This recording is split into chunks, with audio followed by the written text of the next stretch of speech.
ये क्या है? लिमिटेड रिसोर्सेज है, मैक्सिमम आउटपुट है। ये ट्राइड एंड टेस्टेड मेथड है। इसके अलावा कुछ मत करो, अभी इतना टाइम नहीं है हमारे पास। टैंक मतलब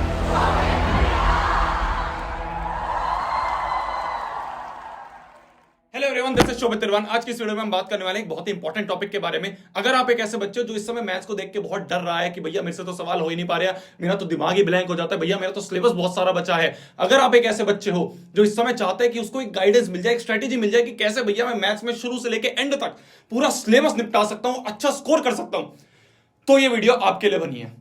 सारे के सारे टॉपर्स के सीक्रेट, सारे के सारे टिप्स, एक पूरा रोड मैप मैं आपके साथ यहां पे शेयर करने वाला हूं। 3-4 साल हो चुके हैं यार मेरे को यूट्यूब पर, और ऐसे ऐसे बच्चे मैंने देखे हैं जो मैथ्स में आखिरी के टाइम में पढ़ के ना बहुत तगड़ा स्कोर लेके आ जाते हैं। वही सारी स्ट्रेटेजी मैं आज इस वीडियो में आपके साथ शेयर करने वाला हूं। ध्यान से सुनते रहना है और शुरू करते हैं, ज्यादा टाइम नहीं वेस्ट करेंगे। आ जाओ। सबसे पहली चीज जो आपको दिमाग में रखनी है वो ये है कि रिसोर्सेज जो है ना अपने, वो बहुत लिमिटेड रखो। ये नहीं कि भैया मैं ये भी कर लूंगा, ये भी कर लूंगा, ये भी कर लूंगी, ये भी कर लूंगी, नहीं।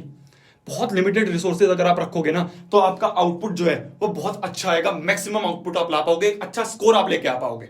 भैया लिमिटेड रिसोर्सेज का मतलब क्या होता है? लिमिटेड रिसोर्सेज का मतलब होता है सिंपल, बच्चा जानता है। सबसे पहली चीज आपको मैथ्स में किसी एक चैप्टर को समझने के लिए लगती है, वो होता है एक लेक्चर देखना। ठीक है, आपने कहीं से वन शॉट लेक्चर देखे, मैंने चैनल पे दे रखे हैं, 2 चैप्टर के आ चुके हैं, बाकी चैप्टर के मैं धीरे धीरे कवर कर रहा हूं। सबसे पहला काम आपका होता है कि आप एक लेक्चर देखो। जब आपने किसी के एक लेक्चर देख लिया, जब आपने उसका चैप्टर को एक किसी बंदे से समझ लिया, तब आपको समझ में आ गया कि अच्छा इस चैप्टर में ये सारी चीजें होती है। आपने लेक्चर देखा, साथ साथ में आप नोट्स बना रहे हो। जैसे ही आपने लेक्चर देख लिया, आपको उस चैप्टर का पूरा एक ओवरव्यू हो गया। अब कुछ बच्चे क्या करते हैं ना, ठीक है भैया लेक्चर देख लिया, हो गया काम। नहीं, लेक्चर के बाद सबसे मेन चीज होती है मैथ्स में, उसे हम कहते हैं प्रैक्टिस। तो जैसे जैसे आप लेक्चर देख रहे हो, उसके साथ साथ में कोशिश करो कि NCERT side by side complete करते रहूं। आपने लेक्चर के नोट्स बना लिए, लेक्चर के नोट्स बनाने का आपका काम ये रहेगा कि आपने साथ साथ में एनसीईआरटी कवर करती रही। एनसीईआरटी एकमात्र ऐसी बुक है जिसमें से आप देखोगे मैक्सिमम चीजें, मैक्सिमम कॉन्सेप्ट्स उठ के आपके एग्जाम में आते हैं। भैया अब तक हो गया, बस इतना ही करना है। अभी क्या है, टाइम कम बचा है। अगर टाइम ज्यादा होता, आप इस समय मई जून में होते, तो मैं बोलता था आर डी शर्मा कर लो, आर एस अग्रवाल कर लो। नहीं, अभी इतना टाइम नहीं है हमारे पास। अगर आपका बहुत सारा चंक ऑफ सिलेबस बचा है, सबसे पहला काम है लेक्चर देखा। लेक्चर देखते साथ साथ में क्या करा हमने, लेक्चर के नोट्स बनाए। नोट्स बहुत इंपॉर्टेंट है, क्योंकि यही एक चीज है जो आखिर में आपको काम आएगी। एग्जाम के टाइम में जब आखिरी आपके 2-3 दिन बचे होंगे एग्जाम में, तब ये कोई कि उठा के यार लेक्चर देखोगे 1.5 घंटे का, 2 घंटे का, 3 घंटे का, नहीं। तब क्या करोगे, तब नोट्स उठाओगे। तो तब क्या करोगे, आप नोट्स उठाओगे। नोट्स के बाद आप एनसीईआरटी करोगे। ठीक है, आपने लेक्चर देखा, नोट्स बनाए, नोट्स के बाद आपने एनसीईआरटी करी। कोशिश ये करना कि एनसीईआरटी में जो जो चीजें आपको ऐसी लग रही हैं कि जिसमें आप अटके थे, ठीक है, यहाँ पे मैं हिंदी में लिख रहा हूं, मेरे को नहीं पता कि अटके की स्पेलिंग क्या होती है, जहां पे आप अटके थे, या फिर आपको लग रहा है कि उसका जो कॉन्सेप्ट है वो थोड़ा सा हटके है, कॉन्सेप्ट जो है वो थोड़ा सा हटके है, तो कोशिश करना अगर इस तरह के कोई क्वेश्चंस आपको दिख रहे हैं, वैसे तो आप मैक्सिमम सवाल कर दोगे, आसान ही होते हैं एनसीईआरटी के, बट ऐसे ऐसे कुछ सवाल होते हैं जो थोड़े से कॉन्सेप्चुअल अच्छे होते हैं, उनको क्या करना, स्टार मार्क कर लेना। तो आपने लेक्चर देखा, लेक्चर के साथ साथ नोट्स बनाए, एनसीईआरटी करी, एनसीईआरटी में स्टार मार्क करते हुए चले। क्यों करा स्टार मार्क? जिससे कि एग्जाम टाइम में सिर्फ स्टार मार्क वाले क्वेश्चन कर पाओ। एग्जाम टाइम में हमारे पास इतना टाइम नहीं होगा कि हम एनसीईआरटी पूरी कर रहे होंगे या हम पूरा लेक्चर देख रहे होंगे। तो ये जो मैं साइड में यहाँ पे बता रहा हूं ना आपको, ये साइड वाली चीज वो है जो आपको एग्जाम में काम आएगी। ठीक है, जो आपको एग्जाम में काम आएगी। तो अभी आपने लेक्चर देखा, लेक्चर के साथ साथ आपने नोट्स बनाए, एनसीईआरटी कंप्लीट करी, इंपॉर्टेंट क्वेश्चंस हाईलाइट करते रहे। फिर इसके बाद कोशिश ये करना कि आप इस चैप्टर के प्रीवियस ईयर क्वेश्चंस कर लो। प्रीवियस ईयर क्वेश्चन से क्या होगा, आपको आइडिया लग जाएगा कि यार अच्छा सवाल तो इस तरह के पूछे जा रहे हैं। इस तरह के सवाल जो है सीबीएसई मैक्सिमम टाइम पूछता है। प्रीवियस ईयर क्वेश्चन की बुकलेट मैंने दे रखी है आपको चैनल पे, नीचे लिंक दे दूंगा मैं डिस्क्रिप्शन में, वहां से आप आराम से फ्री में पीडीएफ डाउनलोड कर सकते हो। तो लेक्चर देखा, ये क्या है, लिमिटेड रिसोर्सेज है, मैक्सिमम आउटपुट है। ये ट्राइड एंड टेस्टेड मेथड है। इसके अलावा कुछ मत करो, अभी इतना टाइम नहीं है हमारे पास। अभी हमारा टाइम ये है कि किस तरह से हम सिलेबस को जल्दी जल्दी खत्म कर सकें, और खत्म करने का मतलब है अच्छे से खत्म कर सकें। कैसे? ऐसे लेक्चर देखा, लेक्चर के नोट्स बनाए, एनसीईआरटी कंप्लीट करी, स्टार मार्क करते रहे, प्रीवियस ईयर क्वेश्चन करें। इतना आपने अगर कर लिया किसी एक चैप्टर में, तो आप ये मान लो कि उस चैप्टर का सारे सवाल आप एग्जाम में करके आ जाओगे। क्या मेरी बात समझ में आ गई? इसे हम कहते हैं लिमिटेड रिसोर्स। इतना लिमिटेड रिसोर्स है आप मैक्सिमम आउटपुट। मैक्सिमम आउटपुट का मतलब होता है, मैं बात कर रहा हूं 95+ नंबर की। इतने आते हैं, मैंने बच्चों को देखा इतने लाते हुए। पर शिद्दत से इतनी चीजें कर लेना। क्या मेरी बात समझ में आ गई? ये हो गई पहली चीज, पहला पॉइंट। दूसरा पॉइंट आज की वीडियो का ये है कि प्रॉपर शेड्यूल के साथ चलो। देखो यार, एक बात समझ लो, दिसंबर आ चुका है। आज जिस दिन पे मैं वीडियो बना रहा हूं 1 दिसंबर है, ठीक है। फरवरी में आखिरी में आपके एग्जाम शुरू हो जाएंगे, तो टाइम बहुत कम बचा हुआ है। अब ये टाइम नहीं है कि भाई मैं सुबह उठा, भैया मेरा मन करा मैंने ये चैप्टर कर लिया, भैया मेरा मन करा मैंने वो चैप्टर कर लिया। नहीं, एक प्रॉपर शेड्यूल आपके पास होना चाहिए कि भाई जनवरी के एंड तक या जनवरी के मिड तक मैं किस दिन पे क्या क्या कर रहा हूंगा। जब तक आप वो प्रॉपर शेड्यूल के साथ नहीं चलोगे, तब तक आप ये देखोगे कि यार टाइम बीतता जा रहा है, कुछ हो नहीं रहा है। प्रॉपर शेड्यूल का मतलब क्या होता है? प्रॉपर शेड्यूल का मतलब ये होता है कि आपको डे 1 से लेके, जैसे कि आज 1 दिसंबर है, 1 दिसंबर से लेके 2 दिसंबर हो गया, 3 दिसंबर हो गया, 4 दिसंबर हो गया, 5 दिसंबर हो गया, ऐसे करके 5वां 6ठा से लेके आपके 15 या 20 जनवरी तक, कोशिश करना 20 जनवरी तक आपका सिलेबस खत्म हो जाए। हर एक डेट का आपको पता होना चाहिए कि मैं तीनों सब्जेक्ट में क्या क्या चीजें कर रहा हूँ। मैं एसएसटी में क्या करूंगा, मैं यहाँ पे खाली मैथ्स की बात नहीं कर रहा, मैं तीनों की बात कर रहा हूँ। एसएसटी में क्या कर रहा हूँ, मैथ्स में क्या कर रहा हूँ, और मैं साइंस में क्या कर रहा हूँ। इंग्लिश वगैरह तो आखिरी में हो ही जाती है। तो आपके पास एक प्रॉपर शेड्यूल होना चाहिए कि 1 दिसंबर पे मैं ये 3 चैप्टर करूंगा, 2 दिसंबर में ये 3 चैप्टर करूंगा, तीसरे में ये 3 चैप्टर करूंगा, चौथे में ये 3 चैप्टर करूंगा, 5वें में ये करूंगा, छठे में ये करूंगा। जब आप ऐसे प्रॉपर शेड्यूल बना रहे होगे ना, तब आपको पता चलेगा टाइम तो बहुत कम है। जब आपको ये रियलाइज हो जाएगा टाइम बहुत कम है, तब आप भागोगे। समझ में आ रही है मेरी बात? बंदा कौन चैन से रहता है, एक बात समझो, कौन बंदा है जो इस समय बहुत स्ट्रेस फ्री है? या तो वो जिसका उसको पता है कि भाई मैंने सब चीज कर रखी है और भाई मेरा तो कंप्लीटेड है सिलेबस, या वो जिसको ये सोच रहा है बैठ के कि भाई अभी तो बहुत टाइम बचा है, अभी हो जाएगा हो जाएगा हो जाएगा।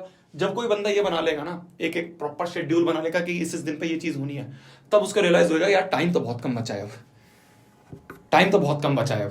अब अगर मैंने किसी एक दिन पे कोई एक चैप्टर में आलस कर दिया, मान लो इस दिन पे मैंने आलस कर दिया, तो मेरे पास 20 जनवरी के बाद कोई दिन है ही नहीं जिसमें बैठ के मैं इस चैप्टर को कवर कर पाऊं। तो मेरे को ये आज के आज करना पड़ेगा, तो प्रोक्रास्टिनेट आप करोगे ही नहीं।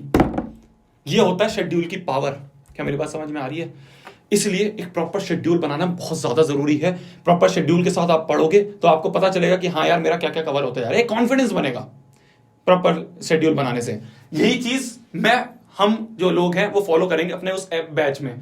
शायद आप सभी ने सुन लिया होगा यार, नेक्स्ट टॉपर्स नाम का हमने एक ऐप लॉन्च करा है, उसमें अभय बैच हमने निकाला है। 45 दिन का लाइव क्रैश कोर्स है वो आपके क्लास 10th बोर्ड एग्जाम के लिए, ठीक है। उसमें हम आपको अभी 4 दिसंबर में इस तरह से एक प्रॉपर शेड्यूल दे रहे होंगे कि भाई देखो, पहली तारीख को हम दो सब्जेक्ट उठा रहे हैं, हम तो 3 उठा ही नहीं रहे, ज्यादा हेक्टिक रख ही नहीं रहे। हम दो सब्जेक्ट उठाएंगे कि एक दिन साइंस मैथ्स कर लिया, एक दिन एसएसटी मैथ्स कर लिया, एक दिन साइंस एसएसटी कर लिया। इस तरह से प्रॉपर शेड्यूल के साथ आपकी पढ़ाई वहां पे हो रही होगी उस बैच में। तो अगर आप ये चाहते हो कि भैया यार मैं ना ऐसा बंदा हूं कि मेरे से शेड्यूल वगैरह नहीं बन पा रहा है और मेरे को कोई एक ऐसा गाइड मिल जाए जो मेरे को हाथ पकड़ के लेके चल के आखिरी बोर्ड एग्जाम तक मेरे साथ में रहे, वो गाइड हम आप सभी के लिए बन रहे हैं उस बैच में, अभय बैच में। उसका लिंक वगैरह मैं नीचे डिस्क्रिप्शन में दे दूंगा, अगर आपका मन है आप ज्वाइन कर सकते हो। हम तीनों अपना बेस्ट देने वाले हैं। मैं आपको मैथ्स पढ़ा रहा हूँ, ठीक है, इसी तरह से प्रॉपर शेड्यूल में आपको पढ़ा रहा हूँ। साइंस आपके प्रशांत भैया पढ़ा रहे होंगे और आपके एसएसटी जो है वो दिगराज सर पढ़ा रहे होंगे। तीनों बेस्ट टीचर्स हैं तीनों सब्जेक्ट्स के, वो तीनों साथ में आपको 45 दिन में पूरा का पूरा सिलेबस कंप्लीट करवा रहे हैं। भैया क्या ये फ्री है? नहीं यार, फ्री नहीं है, क्योंकि ये लाइव बैचेस हो रहे होंगे ऐप पे। अब लाइव जब हम चीज जा रहे होते हैं ना किसी प्लेटफॉर्म पे, लाइव सर्वर्स ले रहे होते हैं, तो उसमें थोड़ा सा कॉस्ट होता है, बस वही कॉस्ट हम आपसे ले रहे हैं। 999 इसकी कॉस्ट है। नीचे लिंक मैंने डिस्क्रिप्शन में मैंने लिंक दे रखा है, आप सिंपल ऐप डाउनलोड कर सकते हो। उसमें वो ऐप की होम स्क्रीन में आपको दिखेगा, बाय नाउ करती है आप एनरोल हो जाओगे। 5 दिसंबर से आपकी क्लासेस शुरू हैं और 4 दिसंबर को हम ऐसा शेड्यूल आपको दे देंगे और हम ना आपके पीछे पड़े रहेंगे कि भाई कर कर कर, नोटिफिकेशन दे के कि आजा लाइव क्लास है, लाइव क्लास है, लाइव क्लास है, अब ये होमवर्क कर, अब ये कर, अब वो कर, वो सारी चीजें हम वहां पे प्रोवाइड कर रहे होंगे। तो इसलिए अगर आपको लग रहा है कि भैया एंड टाइम आ चुका है, अब मेरे को कोई ऐसे बंदे की जरूरत है, ऐसे लोगों की जरूरत है जो मेरे को बिठा के पढ़ा सके अच्छे से, तो वो जो है वो अभय बैच है, ले सकते हो आप अगर आपको लग रहा है कि यार मेरे लिए सही है। आगे बढ़ते हैं। दूसरा पॉइंट था प्रॉपर शेड्यूल का। तीसरी चीज कैलकुलेशन स्पीड। कैलकुलेशन स्पीड को बढ़ाने के लिए ये बहुत दिक्कत आती है यार बच्चों को। एग्जाम टाइम में ना बच्चे मैक्सिमम टाइम इसी में निकाल देते हैं, बेसिक कैलकुलेशन नहीं हो पाती है। क्यों? क्योंकि एक तो स्ट्रेस बहुत होता है उस समय, एग्जाम का प्रेशर इतना होता है और हमारी कैलकुलेशन स्पीड थोड़ी कम होती है, तो बच्चों का पेपर छूट जाता है। तो इसीलिए कैलकुलेशन बढ़ाने के लिए सबसे रामबाण तरीका है जो मैंने अपनी 11वीं 12वीं में करा था, हमारे सर ने बताया था कि भाई सुबह उठो, सुबह उठते ही कोई भी रैंडम 10 सवाल, कोई भी रैंडम 10 क्वेश्चंस लिख लो एक पेज पे और उसे सॉल्व करो। रैंडम क्वेश्चन क्या होते हैं? रैंडम क्वेश्चन होता है 2 5 3 6 8 इंटू 1 4 6 9 7। इसका मल्टीप्लीकेशन करना है, करो इसका मल्टीप्लीकेशन। ये पहला रैंडम सवाल हो गया आपका।